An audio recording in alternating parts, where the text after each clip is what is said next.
We are continuing in apologetics, and in this section we are defending the fact that the Bible is the Word of God. Now we come to this. We have left the creation, we've gone past that, and we come now to the fact that the Bible describes cataclysmic events on the earth as history. Things that have passed, things that have occurred in the past, and that there has to be physical evidence of it. There's got to be some kind of evidence that these events actually took place, because there are some big ones. There are some big things that occurred. And the first one, of course, that we come to in all of this is that of the worldwide flood, also known as Noah's flood. And there's a lot of things that enormous amount of evidence that happens to be around the world that shows the world at one point was covered in water. Well, that's sort of what Genesis says. All right. Okay, let me not put that as an understatement. That's precisely what Genesis says. Now, to do this, however, we need to read the text. We need to look at the text first off. So Genesis chapter 6, verse 1. Now it came to pass when men began to multiply on the face of the earth, and daughters were born to them, that the sons of God saw the daughters of men, that they were beautiful, and they took wives for themselves of all whom they chose. Now, just want to make comment that the sons of God and the daughters of men, those are all human. And that means what it is talking about is those are the righteous, children of the righteous and children of the unrighteous. Well, they get together as humans will do. And so they have you have these marriages because they took wives. All right, and the Lord said, "My spirit shall not strive with man forever, for he is indeed flesh, yet his days shall be 120 years. And the meaning behind that is the clock is ticking. That's not saying everybody lives to 120 years. That's just saying from this point at which he is saying this, there's 120 years, and he's going to put this to an end. And he does. He will put it to an end.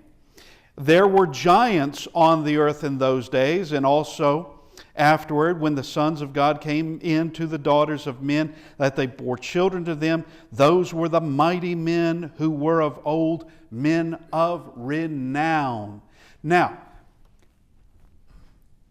I have to address some things in this. I have met brethren that they want to retranslate that from giants into extraordinary men or powerful men or whatever. I don't think that's the case at all. I think they were giants. Not everybody was a giant. I don't think that Noah was necessarily a giant. But that there were giants on the earth. And, 1 Samuel chapter 17, you got a giant that David goes against, and not too many have a problem with that. Well, why would you have a problem that there were ancestors to Goliath?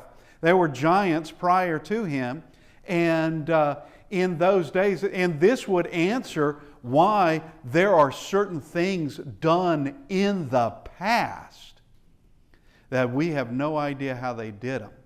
One, if we thought about giants being part of moving those things, then that might be a help in the answer. And we're not talking about ordinary, normal, what we would call normal-sized people.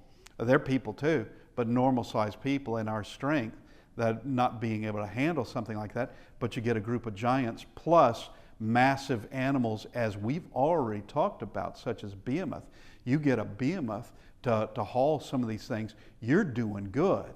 Nevertheless, we have these men of renown. Now the question would be, when Moses wrote this, which is way after the fact, by centuries after the fact, did they remember any of those names? I don't know. These are men of renown. At least in their day, they were renowned. And my question would be, if they were well known in the ancient past and their names and their deeds are entirely lost, why bring it up? Well, I don't know that question either. I just wonder if things hadn't been passed down, at least by way of lore, that they had been passed down. Okay, so we move forward. Then the Lord saw that the wickedness of man was great in the earth, and that every intent of the thoughts of his heart was only evil continually. So wickedness on the earth. And the Lord was sorry that he had made man on the earth, and he was grieved in his heart. So the Lord said, I will destroy man whom I have created from the face of the earth, both man and beast, creeping things and birds of the air, for I am sorry that I have made them.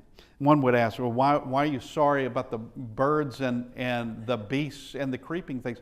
Why are you sorry about that? Because it's all connected to us. All of it was made for us. He made everything as a home for us. So if there wasn't going to be an us, there'd be no need for anything else, anything that we see. Animals, planets, universe, none of it. He wouldn't have created any of it except for us. That's the reason. But Noah found grace in the eyes of the Lord. Note that grace is not just a New Testament subject. Grace is found way back in Genesis chapter 6. This is the genealogy of Noah. Noah was a just man, perfect in his generation. Noah walked with God, and Noah begot 3 sons, Shem, Ham, and Japheth. The earth also was corrupt before God, and the earth was filled with violence. In those days, they lived a long time if they died naturally. But you have bloodshed going on here, and there's a lot of murder going on. And I just want to make mention of these sons. Every single one of us come from Shem, Ham, and Japheth. And I'm not saying at all that certain people only came from Shem, certain came from Ham, and others came from Japheth, because that's not the way humanity works. That we could be a mix of all 3 of those. Easily a mix of all 3. That's because there is no predicting your ancestors, and because you're talking about a lot of people, and a lot of people you do not know. And but every single one thing we do know is we are all from these 3 brothers and their wives. We're all from them. Now, so God looked upon the earth, and indeed it was corrupt, for all flesh had corrupted their way on the earth. And God said to Noah, the end of all flesh has come before me, for the earth is filled with violence through them, and behold, I will destroy them with the earth. Make yourself an ark of gopher wood, make rooms in the ark, and cover it inside and outside with pitch. Now he tells him what he's got to do to save himself. All right, the word ark, make yourself an ark.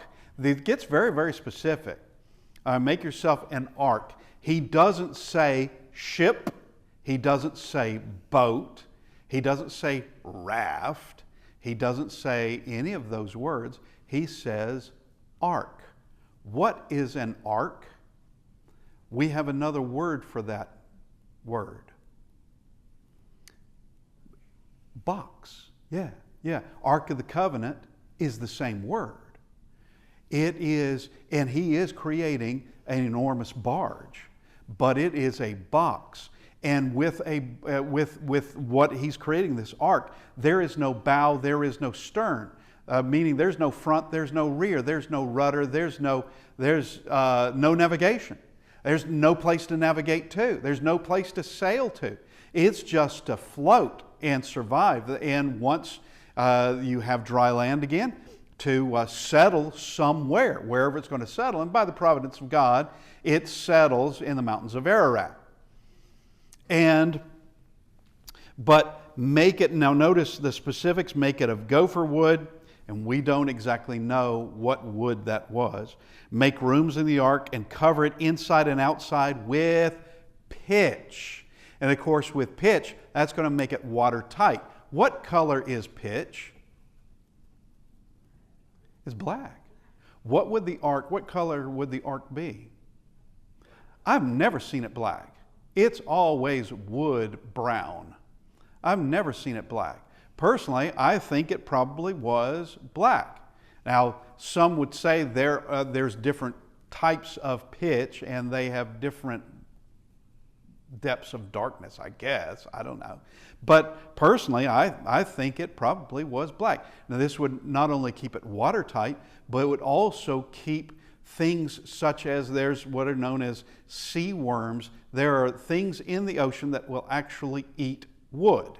And in days of old, before metal ships, they always had to keep an eye on the hull, because the hull, after so long at sea, you got to do repair work, replacing planks, because it's steadily being destroyed by worms. But if you put pitch on it, it won't. They can't get to the wood at all. And this is how you shall make it. The length of the ark shall be 300 cubits, its width 50 cubits, and its height 30 cubits. We'll get to this in just a bit. You shall make a window for the ark, and you shall finish it to a cubit from above, and set the door of the ark in its side. You shall make it with lower, second, and third decks. And behold, I myself am bringing flood waters on the earth to destroy from under heaven all flesh, in which is the breath of life. Everything that is on the earth shall die. And that's a certainty. Some would have this as a local flood. You can't kill every animal on the earth with a local flood. You can't kill every human on earth with a local flood. There'll be people that are a distance away, don't even know it was raining. All right? And so this is, and we'll get to this in a bit, but I will establish my covenant with you, and you shall go into the ark, you, your sons, your wife, and your sons' wives with you, and of every living thing of all flesh, and you shall bring 2 of every sort into the ark to keep them alive with you. They shall be male and female.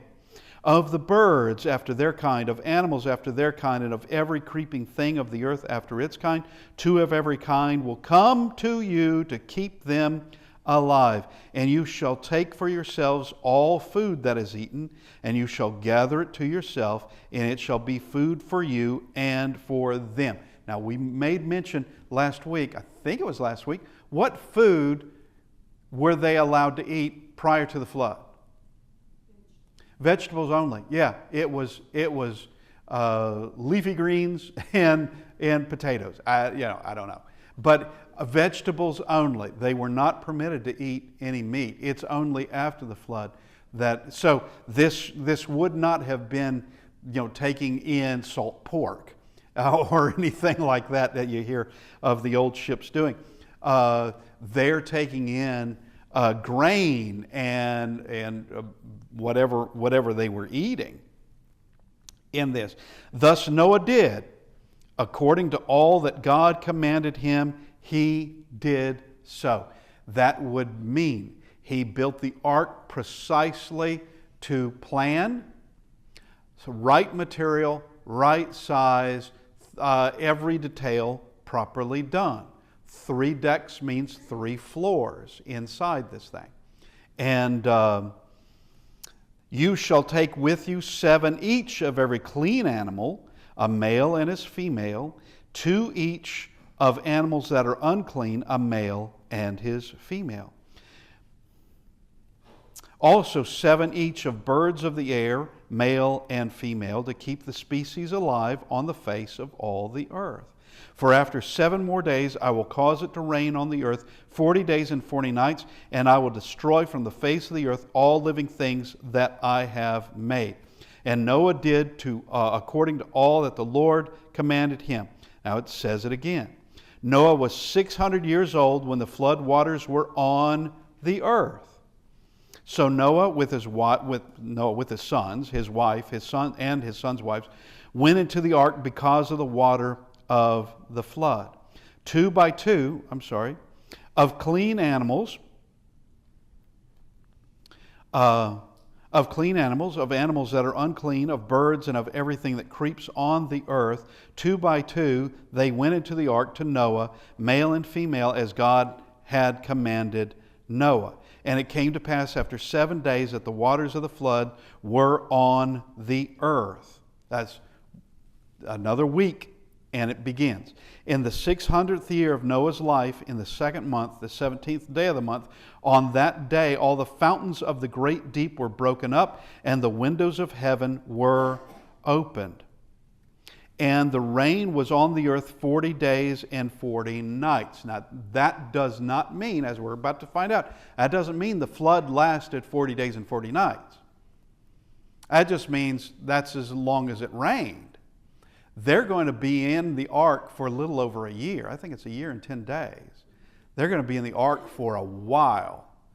And everything that was on land and breathed, it will die. If they're not in the ark, they're going to die.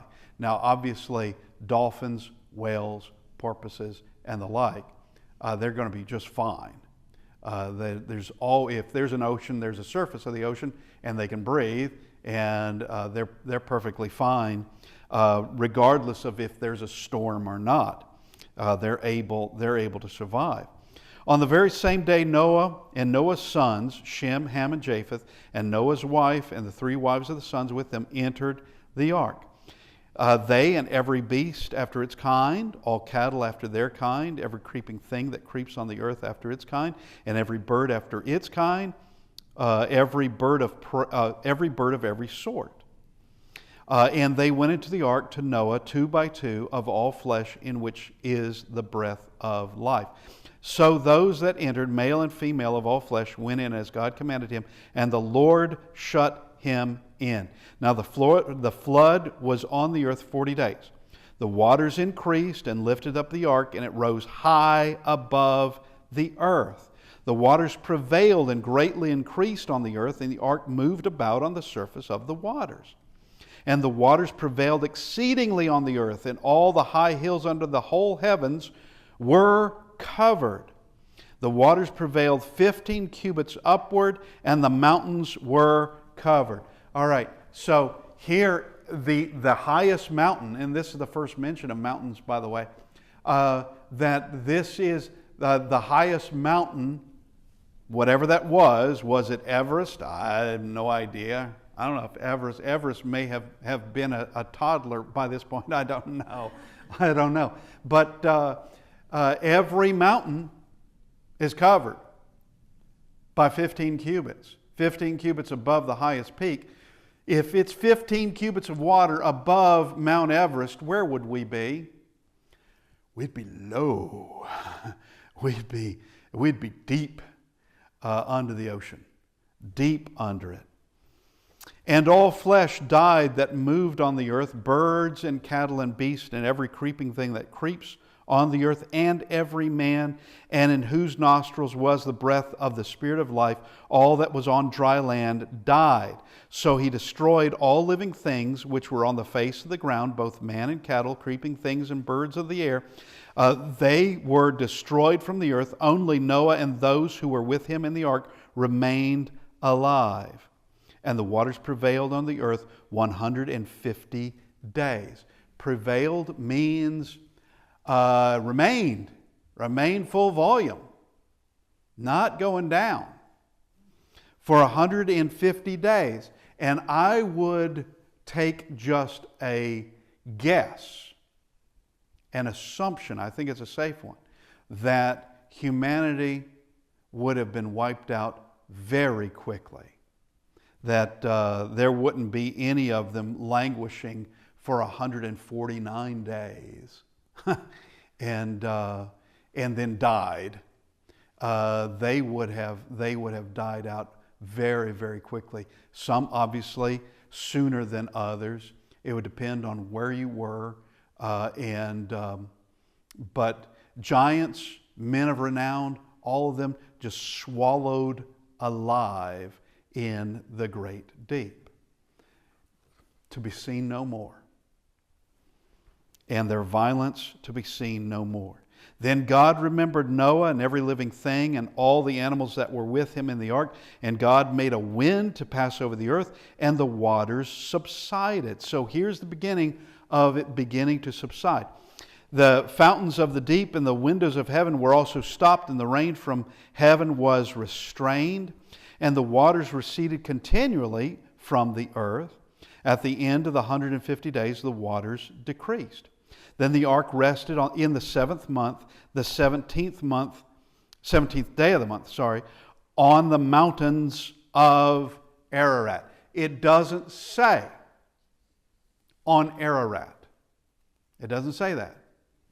It says on the mountains of Ararat.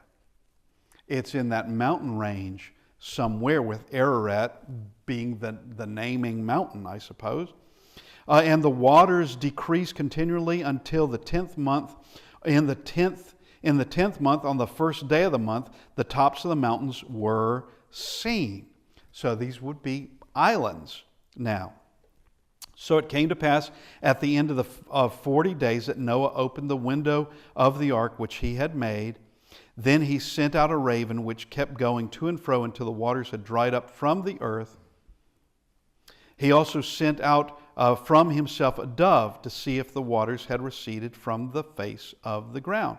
But the dove found no resting place for the sole of her foot, and she returned into the ark to him, for the waters were on the face of the whole earth. So he put out his hand and took her and drew her into the ark to himself. He waited another 7 days, and again he sent the dove out from the ark. Then the dove came to him in the evening, and behold, a freshly plucked olive leaf was in her mouth. And Noah knew that the waters had receded from the earth. Things are beginning to grow again. So he waited yet another 7 days and sent out the dove, which did not return again to him anymore. Now I want you to notice what Noah does, because this is a very, very wise thing. Even when this happens, the dove doesn't go out. The dove doesn't come back, which means the dove is off making a home somewhere. Even then, Noah is not going to get out of the ark until something happens.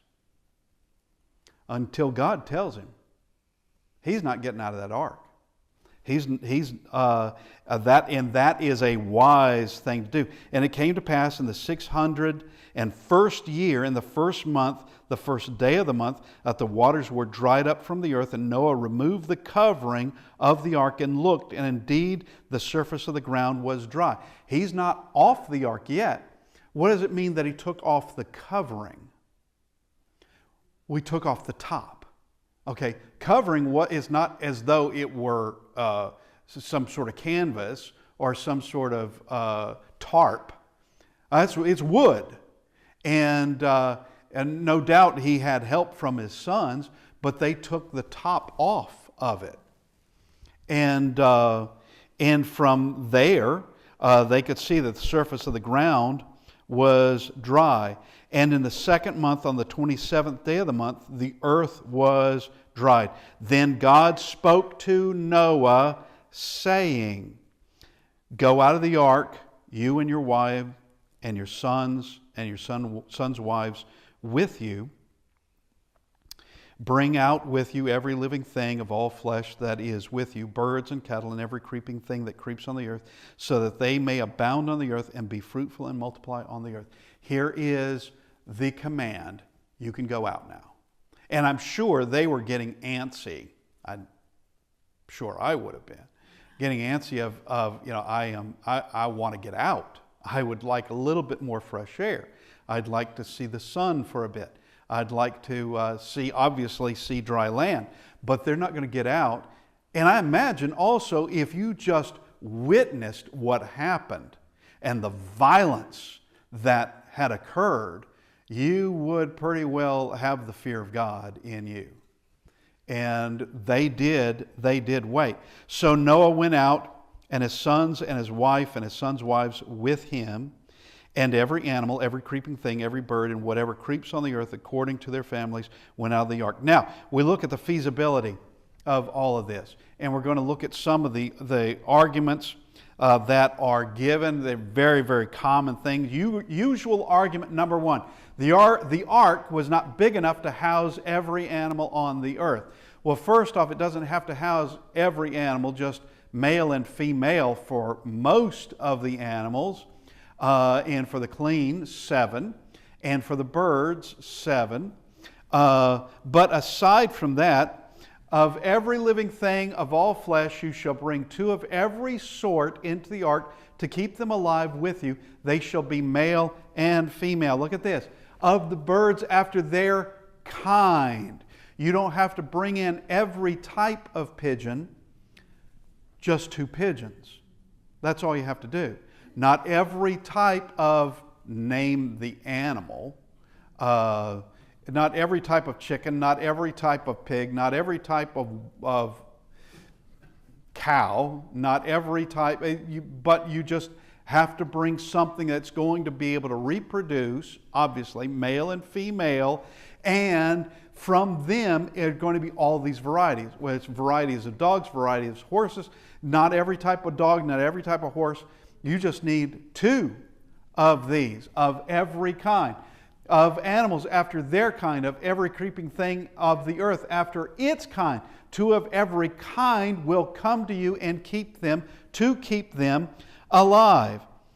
Now, here is our ark. This is to scale. This is the basic shape that the ark would have had. You're looking at it obviously from its side here and from the end there. It is, ark means box. It is a seafaring barge is what it is.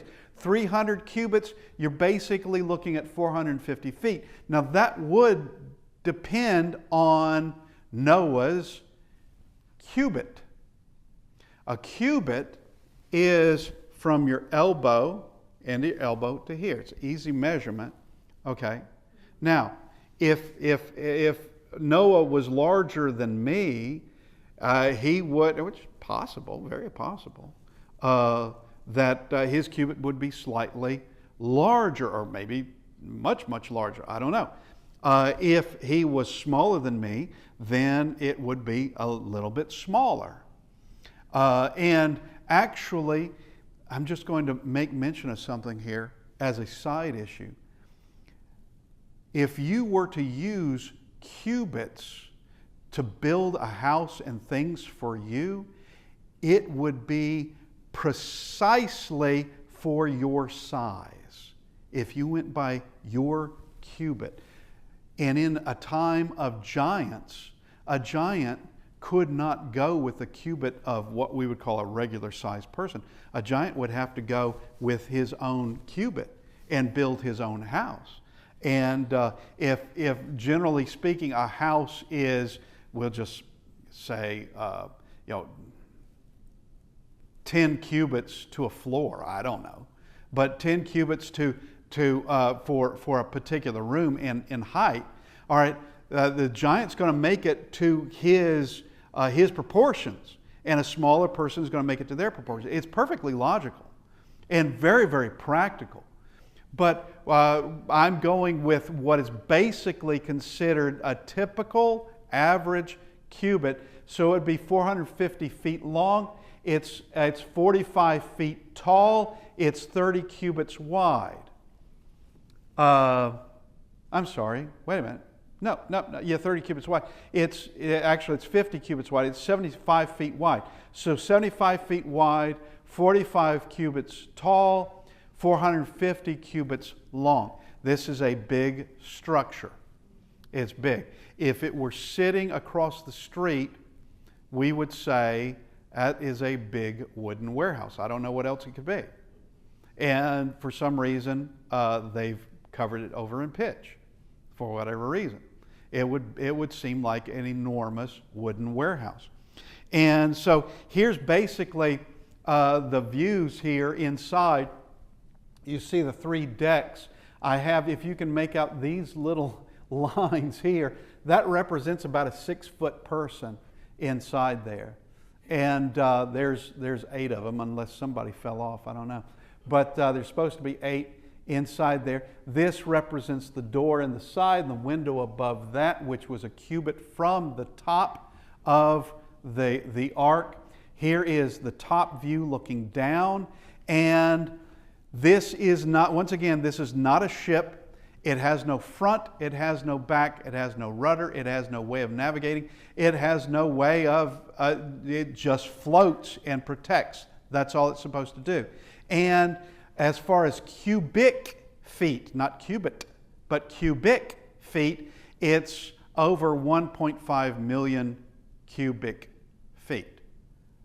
That's big. That is a very big structure there. That is all the space inside of this. And as far as the draft of it is concerned, it could be 15 cubits or less. 15 cubits puts it midway. All right, and going back to Genesis 7:20, the waters prevailed 15 cubits upward and the mountains were covered, meaning that it was 15 cubits above the highest mountain, of which this could pass over the highest mountain.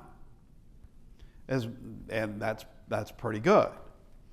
Now, usual argument number 2. And I just want to go back quickly. All right. This is one of those things that has irritated me for years and years. The ark was not big enough to house every animal on the earth. All right.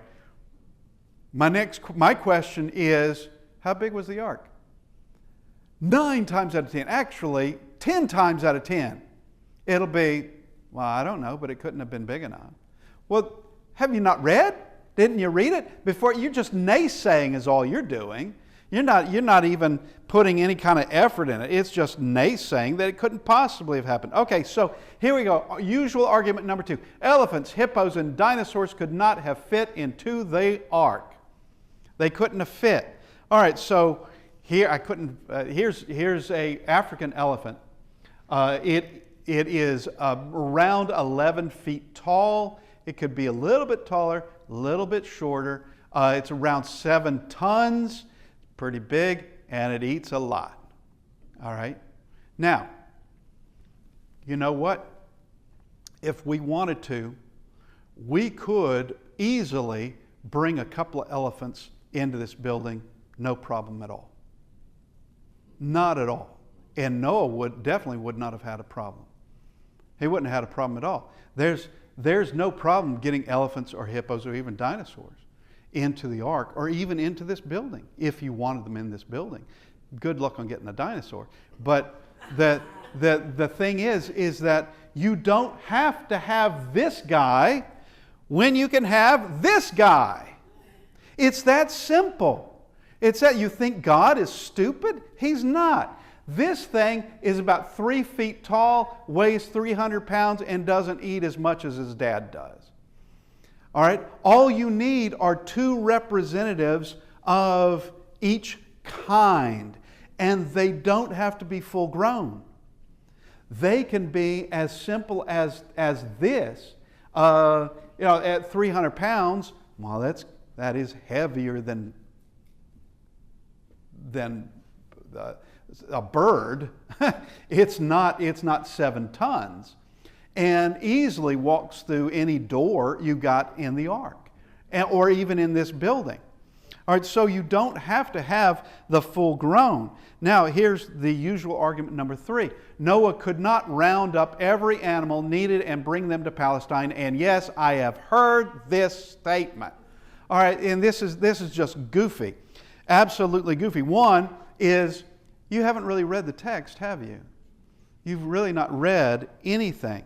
All right, so Genesis 6:20, of the birds after their kind, of animals after their kind, and of every creeping thing of the earth after its kind, 2 of every kind will come to you to keep them alive. He doesn't have to go anywhere. Just build the ark. They're coming to you. They're gathering. And that would have been an unusual thing to see. Obviously, they're coming. When it gets closer to the day, you're going to have more and more of these animals that happen to be around there waiting on the ark. And it is God that has done this. Noah didn't have to do anything. He didn't have to go out and find, oh no, a marsupial. What's a marsupial? I got to wait. And he doesn't have to do any of this, nor do his sons. They will come to you. And they went into the ark to Noah.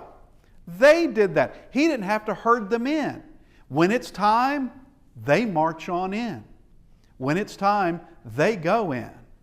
And he doesn't have to, he's not responsible for that. God says that's going to happen.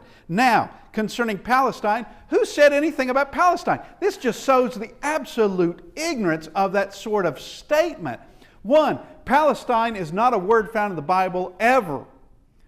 Philistia is, which actually the Philistines or Philistia is actually where we get the word Palestine from. It got kind of filtered through some languages, and it does mean Philistia originally is what that means. Palestine, that's nowhere. Number two, we don't know where Noah lived. We don't know where he lived prior to the flood. Now, after the flood, we do know where he lived, and it wasn't in Palestine. We do know where, not precisely, but we'll get to that. Oh, yeah, after the flood, he lived east of Babel, which would have been east of the mountains of Ararat. And we know that because we know where everybody came from going to when Babel was discovered. They came from the east. And, so this is, we're going to call this Babel. We're going to call this mountains of Ararat, which is further west than Babel. For them to come from the east, they've got to leave the mountains of Ararat and head east to do that. To come from the east to Babel.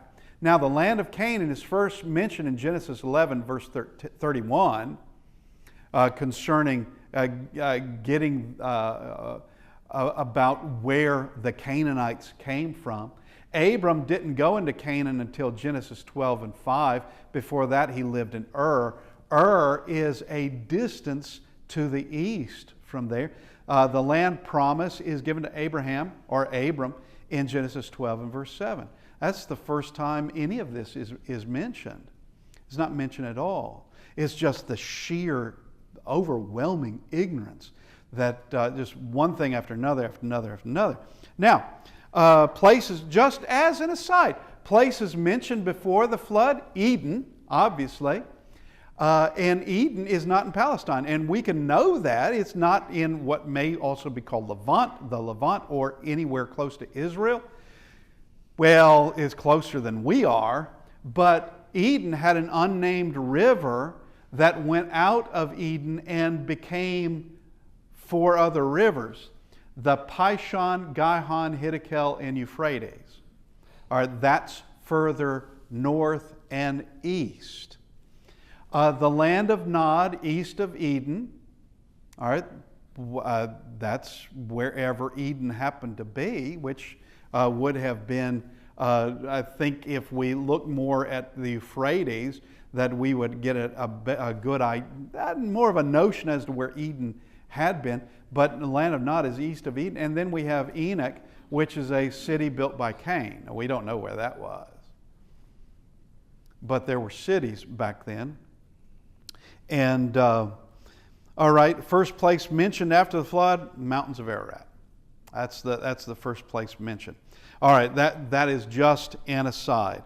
Okay, let's look at this. Where did the water come from? We have 2 things. The fountains of the great deep were broken up. This is all coming from Genesis 7, verse 11. The windows of heaven were open. It's coming from 2 different directions, top and bottom. Water's coming from above in the form of a massive deluge and a massive rain coming down, but also water is rising up from the deep. And let's look at this one first. The fountains of the great deep were broken up. All right, is there such a thing? Yeah, here we go. This is just one of them. This is deep in the ocean. The photos I'm going to show you actually come from different oceans. One is from Pacific, one's from Atlantic. There's another one that may be in the Indian Ocean? No, around Japan. No, I think it's around, like in the Sea of Japan. But here is another one, and you can see, yes, something spewing up out of these. And here's another one. If you can make that out, this looks like smoke coming out of this, because it's as well. Y'all may not have heard it. But it was one of the lessons on a Wednesday night where we were talking about this, that water rising out of here, out of these things, and they're not, you wouldn't call it drinking water.